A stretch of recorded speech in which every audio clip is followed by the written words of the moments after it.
ശബരിമല സ്വർണ്ണക്കവർച്ചയുമായി ബന്ധപ്പെട്ട് special investigation team നടത്തുന്ന അന്വേഷണത്തിൻ്റെ കുറച്ച് വിവരങ്ങൾ സ്വാഭാവികമായിട്ടും ഹൈക്കോടതിയിൽ സമർപ്പിക്കണം. ഹൈക്കോടതിയിൽ അത് സമർപ്പിക്കുകയും ചെയ്തു.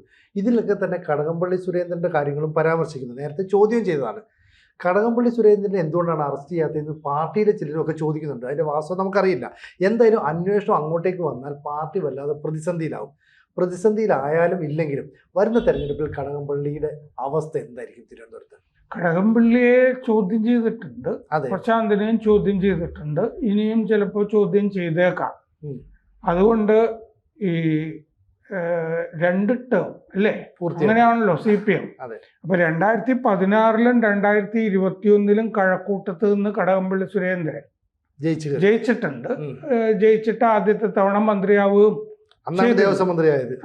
മന്ത്രിയായിരുന്നു. ആ മന്ത്രിയായ കാലത്ത് ഉള്ള പ്രശ്നങ്ങൾ ആണ് ഈ രൂക്ഷമായിട്ട് ഇപ്പോൾ മുമ്പിലുള്ളത്, ജനങ്ങളുടെ മുമ്പിലുള്ളത്. അപ്പോൾ മന്ത്രി എന്നുള്ള നിലയ്ക്ക് റോളൊന്നും ഉണ്ടായിരുന്നില്ല. അതൊരു സ്വയംഭരണ സംവിധാനമാണ്, തിരുവിതാംകൂർ ദേവസ്വം ബോർഡ്. ഇങ്ങനെയാണ് കടകംപള്ളി സുരേന്ദ്രൻ പറഞ്ഞുകൊണ്ടിരിക്കുന്നത്. പക്ഷേ പത്മകുമാറിൻ്റെ അഭിപ്രായം അതാണോ എന്ന് നമുക്കറിയില്ല. പത്മകുമാറിനെതിരെ രൂക്ഷമായ പരാമർശങ്ങളാണ് ഹൈക്കോടതിയിൽ SIT കൊടുത്തിട്ടുള്ള റിപ്പോർട്ടുകളിലുള്ളത്. അദ്ദേഹം തന്നെ മനഃപൂർവ്വം എഴുതി ചേർക്കുകയായിരുന്നു. മറ്റേ സ്വർണം മാറ്റി ആക്കിയതും ഒക്കെ, പിത്തള എന്നാക്കുന്നതും ഒക്കെ അദ്ദേഹം മനഃപൂർവ്വം ചെയ്തതാണ്, തിരുത്തിയതാണ് മിനിറ്റ്സ് എന്നൊക്കെ പറഞ്ഞിട്ടുണ്ട് അതിൻ്റെ അകത്ത്. അതുപോലെ തന്ത്രിക്ക് അതുമായിട്ട് വലിയ ബന്ധമില്ല, ഈ ഒരു കേസിലാണ് കേട്ടോ, മറ്റേ കേസുകളിലെ കാര്യം അറിഞ്ഞുകൂടാ എന്നും അതിൻ്റെ അകത്ത് പറഞ്ഞിട്ടുണ്ട്. അപ്പോൾ ഇതുകൊണ്ട് ഈ പരാജയത്തിൻ്റെ വക്കിൽ നിൽക്കുന്നത് കൊണ്ട് ഈ തദ്ദേശ ഭരണ തെരഞ്ഞെടുപ്പിൻ്റെ അടിസ്ഥാനത്തിൽ തോൽക്കുമല്ലോ. അപ്പോൾ അതിൻ്റെ അടിസ്ഥാനത്തിൽ ഈ പല ആളുകൾക്കും ഇളവ് കൊടുക്കും എന്ന് കേൾക്കുന്നുണ്ട്. അപ്പോൾ ആ ഇളവിൽ കടകംപള്ളി സുരേന്ദ്രൻ വരുമോ എന്നുള്ളതാണല്ലോ പിന്നത്തെ ചോദ്യം. സാധ്യത വളരെ കുറവാണ്. കാരണം കടകംപള്ളി സുരേന്ദ്രൻ ഇപ്പോൾ കഴക്കൂട്ടത്തോ മറ്റോ സ്ഥാനാർത്ഥി ആയാൽ ആ മണ്ഡലത്തിൽ ഏറ്റവും കൂടുതൽ നിറഞ്ഞു നിൽക്കുന്നത് അയ്യപ്പനായിരിക്കുമല്ലോ. കടകംപള്ളി സുരേന്ദ്രൻ്റെ എതിർ സ്ഥാനാർത്ഥി അയ്യപ്പനായിരിക്കും. അത് കോൺഗ്രസിൽ നിന്ന് ആരായാലും കൊള്ളാം, BJPയിൽ നിന്ന് ആരായാലും കൊള്ളാം. അങ്ങനെയായിരിക്കും സംഭവം വരുന്നത്. അപ്പം അതുകൊണ്ട് കടകംപള്ളിക്ക് സീറ്റില്ല എന്നുള്ള കാര്യത്തിൽ ഏതാണ്ട് നമുക്ക് അയ്യപ്പ കോപം കാരണം കടകംപള്ളിക്ക് സീറ്റില്ല. കടകംപള്ളി ശക്തരായ നേതാക്കൾ എതിരെ മത്സരിച്ചിട്ടും പിടിച്ചു നിന്ന ഒരാളാണ് 2016-ലും. കാരണം 2016-ൽ B. മുരളീധരനായിരുന്നു എതിർ സ്ഥാനാർത്ഥി. മാത്രമല്ല കഴക്കൂട്ടത്ത് BJPക്ക് വലിയ വേരോട്ടമുണ്ട്. 2021-ൽ ശോഭാ സുരേന്ദ്രൻ ആയിരുന്നു എതിർ സ്ഥാനാർത്ഥി. 2ാം സ്ഥാനത്ത് 2 തെരഞ്ഞെടുപ്പിലും BJP ആണ് വന്നത്. 2016-ൽ കടകംപള്ളി സുരേന്ദ്രന് 37.38% വോട്ട്, V. മുരളീധരന് 31.90% വോട്ട്, MA വാഹിദ് കോൺഗ്രസ് 28.82% വോട്ട്. ഇതാണ് ഈ ശതമാനക്കണക്ക്. നമ്മൾ നോക്കിയാൽ മുരളീധരനേക്കാൾ കുറവായിരുന്നു ശോഭാ സുരേന്ദ്രന് ശതമാനത്തിൽ നോക്കുമ്പോൾ. 2021-ല് കടകംപള്ളിക്ക് 46.04%. കടകംപള്ളിയുടെ ശതമാനം കൂടുകയാണ്, വോട്ടർമാരുടെ എണ്ണമൊക്കെ കൂടിയിട്ടുണ്ടാവും. ശോഭാ സുരേന്ദ്രന് 29.06, മുരളിക്ക് കിട്ടിയത് 31.90. അതിന് മുമ്പ് SS ലാൽ കോൺഗ്രസിലെ ഡോക്ടർ, അദ്ദേഹത്തിന് 23.85% ആണ്. അപ്പോൾ കോൺഗ്രസിൻ്റെ വോട്ട് 5%. 2016-ൽ നിന്ന് 2021-ലെത്തിപ്പോൾ കഴക്കൂട്ടത്ത് കുറയുക ചെയ്തത്. അത് BJPയിലേക്ക് ആ തവണ കിട്ടിയിട്ടില്ല. കാരണം മുരളീധരന് കിട്ടിയില്ലല്ലോ ശോഭയ്ക്ക്. ശതമാനക്കണക്കിൽ, വോട്ടിന്റെ എണ്ണല്ല ഞാൻ പറയുന്നത്, ശതമാനക്കണക്ക് നോക്കുമ്പോൾ ശതമാനക്കണക്കിലാണ് നമ്മൾ നോക്കുന്നത്. കടകംപള്ളിക്ക് 37-ൽ നിന്ന് 9% കൂടി 46% വന്നു. അപ്പോൾ നന്നായിട്ട് പല ലൂപ്പ് ഹോൾസും അടച്ച് പോയിട്ടുണ്ട് CPM. ആ.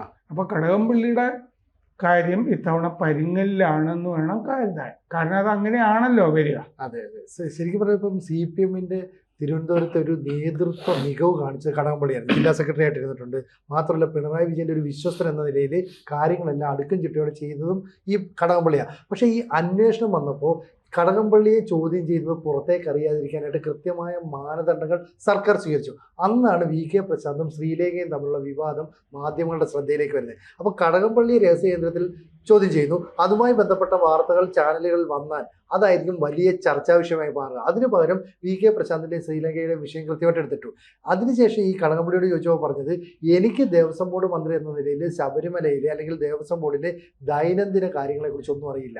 അപ്പോൾ ഒരു ദേവസ്വം മന്ത്രിക്ക് ബോർഡിലെ കാര്യങ്ങൾ ദൈനംദിന കാര്യങ്ങളൊന്നും അറിയില്ല എന്ന് പറഞ്ഞാൽ സാമാന്യഗതിയിൽ നമുക്ക് വിശ്വസിക്കാൻ പറ്റില്ല. പിന്നെ ഈ സ്വർണ്ണപ്പാളികൾ ഉൾപ്പെടെ ഈ കേരളത്തിന് പുറത്തേക്ക് പോവുകയോ അല്ലെങ്കിൽ രാജ്യത്തിന് പുറത്തേക്ക് പോവുകയൊക്കെ ചെയ്താൽ അതിൽ ദേവസ്വം ബോർഡ് അംഗങ്ങൾക്കും ആ ഭരണസമിതിക്കും മാത്രമാണ് ഉത്തരവാദിത്വം അല്ലെങ്കിൽ അറിവുള്ളതെന്ന് പറഞ്ഞാൽ നമ്മൾ വിശ്വസിക്കില്ല. കാരണം സർക്കാരിൻ്റെ അനുമതിയോടുകൂടി തന്നെയാണ് ഈ കാര്യങ്ങളെല്ലാം ചെയ്തതെന്ന് പിന്നീട് രേഖകളിലൂടെ മനസ്സിലാക്കി ചെയ്തു. അപ്പോൾ കടകംപള്ളിക്ക് ഇതിനകത്ത് നിർണായകമായൊരു പങ്കുണ്ട്. കടകംപള്ളിക്ക് ഒരു അപേക്ഷ ഉണ്ണികൃഷ്ണൻ പോറ്റി കൊടുത്തിരുന്നു. ആ അപേക്ഷയിൽ നിന്നാണ് ഇത് തുടങ്ങുന്നത് എന്നൊക്കെ പറഞ്ഞിരുന്നു. അതെ, അങ്ങനെ ഒരു അപേക്ഷ കിട്ടിയിട്ടില്ല. കിട്ടിയിട്ടുണ്ടെങ്കിൽ അപേക്ഷ പ്രതിപക്ഷം പ്രസിദ്ധീകരിക്കട്ടെ എന്നൊക്കെ കടകംപള്ളി പറഞ്ഞിട്ടുണ്ട്. ഇതൊക്കെ ഈ അന്വേഷണത്തിലാണല്ലോ. അതെ, പിന്നെ ഇവര് ചോദ്യം ചെയ്താലും പിടികിട്ടും. ഉണ്ണികൃഷ്ണൻ പോറ്റിയുമായി തീരെ ബന്ധമില്ല എന്ന് കടകംപള്ളി പറഞ്ഞാൽ അതാരും വിശ്വസിക്കില്ല. കാരണം ചിത്രത്തെളിവുകൾ ധാരാളമുണ്ട്. ബംഗളൂരുവിലെ എയർപോർട്ടിൽ അവരൊന്നിച്ചിരിക്കുന്ന ചിത്രമുണ്ട്. അല്ലാതെ അവർ തമ്മിൽ സംസാരിക്കുന്ന ചിത്രമുണ്ട്. ഒരു ഈ വീടുകളൊക്കെ സംഭാവന ചെയ്യുന്നൊരു മീറ്റിങ്ങിൽ പങ്കെടുത്തിട്ടുണ്ട് അല്ലേ കടകംപള്ളി സുരേന്ദ്രൻ. അതെ, കാരണം തിരുവനന്തപുരത്ത് കാരേറ്റ് എന്ന് പറഞ്ഞ സ്ഥലത്താണ് ഉണ്ണികൃഷ്ണൻ പോറ്റിയുടെ വീട്. അതെ, അപ്പോൾ ഇവരുമൊക്കെ ആയിട്ട് അടുത്ത ബന്ധം. മാത്രമല്ല മുഖ്യമന്ത്രിയുമായിട്ട് രഹസ്യമായ ചർച്ചയൊന്നും നടത്തിയിട്ടില്ല എങ്കിലും ഭീമ ജ്വല്ലറി മറ്റേ വാഹനം കൊടുക്കുമ്പോൾ ഗൂർഖ വാഹനം പോലീസിന് കൈമാറുന്ന ചടങ്ങിൽ വെച്ചിട്ട് മുഖ്യമന്ത്രി കണ്ടിട്ടുണ്ട്. വേറെ ബന്ധങ്ങളുണ്ടോ എന്നുള്ളതൊന്നും നമുക്ക് വീഡിയോ ദൃശ്യങ്ങളിലൊക്കെ ഉണ്ട്. ഉണ്ണികൃഷ്ണൻ പോറ്റിയും അതുപോലെ മുഖ്യമന്ത്രി നിൽക്കുന്നതൊക്കെയാണ് ചിത്രങ്ങളും വീഡിയോ ദൃശ്യങ്ങളൊക്കെ പുറത്തു വരികയും ചെയ്തതാണ്. അതെന്താന്ന് വെച്ചാൽ ഉണ്ണികൃഷ്ണൻ പോറ്റി അങ്ങനെ മുഖ്യമന്ത്രിയുടെ അടുത്തും ഒരു ചടങ്ങിൽ എത്തിയിട്ടുണ്ടല്ലോ. ഉണ്ട്, തീർച്ചയായിട്ടും. മാത്രമല്ല ഇപ്പോൾ ഈ ഉണ്ണികൃഷ്ണൻ പോറ്റി എന്ന് പറയുന്ന ഒരാളിലേക്ക് അല്ലെങ്കിൽ കുറച്ച് ദേവസ്വം ഉദ്യോഗസ്ഥരിലേക്ക് മാത്രമായിട്ട് അന്വേഷണം ചുരുക്കാനായിട്ടുള്ള ശ്രമം ഇപ്പോഴും നടക്കുകയാണ്. ഇതിൽ രാജ്യാന്തര ബന്ധമുണ്ടെന്ന് വീണ്ടും പറയുന്നുണ്ട്. മാത്രമല്ല ഈ സ്വർണ്ണ പാളികൾ സ്വാഭാവികമായിട്ടും നയതന്ത്ര ബാങ്കേജിലൊക്കെ ഉൾപ്പെടുത്തി രാജ്യം കടക്കാനുള്ള എല്ലാ സാധ്യതയുണ്ട്. അതിനകത്ത് ഒരു ഉണ്ണികൃഷ്ണൻ പോറ്റി എന്ന് വിചാരിച്ച കാര്യങ്ങൾ നടക്കില്ല.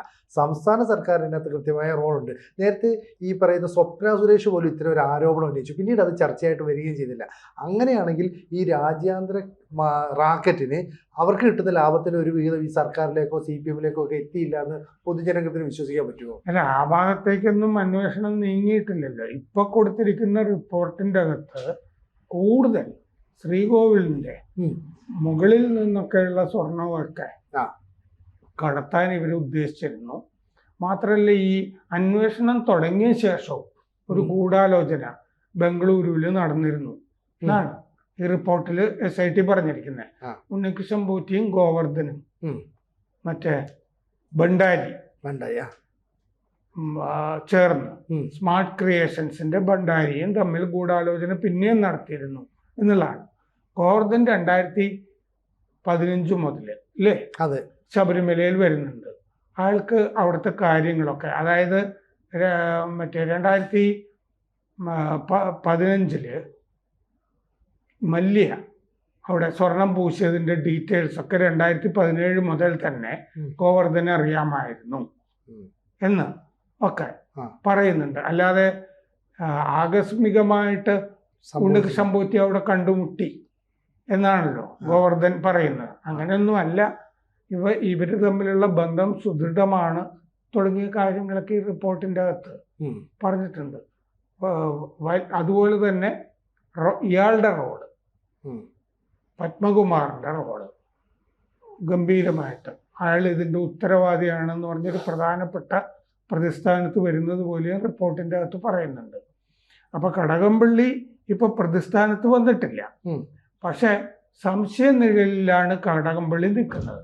അപ്പോൾ കടകംപള്ളിയെ പോലൊരാൾ സ്ഥാനാർത്ഥി ആയിക്കഴിഞ്ഞാൽ തീർച്ചയായും ഇത് വലിയ തോതിൽ ശബരിമല ഒരു വിഷയമാവുക, അല്ലെങ്കിൽ തന്നെ അത് വിഷയമായിരിക്കും. പക്ഷെ ഒരു സംശയ നിഴലിൽ നിൽക്കുന്ന ഒരാൾ സ്ഥാനാർത്ഥിയായി കഴിഞ്ഞാൽ കൂടുതൽ പ്രശ്നമാവും. പിന്നെ 2 ടേം വെച്ചിട്ട് കടകംപള്ളിയെ അല്ലെങ്കിൽ തന്നെ വെട്ടാവുന്നതാണല്ലോ. 2 തവണ തുടർച്ചയായിട്ട് അവിടെ നിന്ന് കഴക്കൂട്ടത്ത് നിന്ന് MLA ആയിരുന്ന ആളാണ്, അതുകൊണ്ട് തന്നെ വെട്ടാം. എന്തായാലും ഇന്നത്തെ നിലയ്ക്ക് അയ്യപ്പ കോപം കാരണം കടകംപള്ളി സുരേന്ദ്രൻ സ്ഥാനാർത്ഥിയാകാനുള്ള സാധ്യത വിരളം. കൂടുതൽ വാർത്തകളും വിശേഷങ്ങളും നിങ്ങളിലേക്ക് എത്താൻ ABC മലയാളം സബ്സ്ക്രൈബ് ചെയ്യുക, ബെൽ ബട്ടണും അമർത്തുക.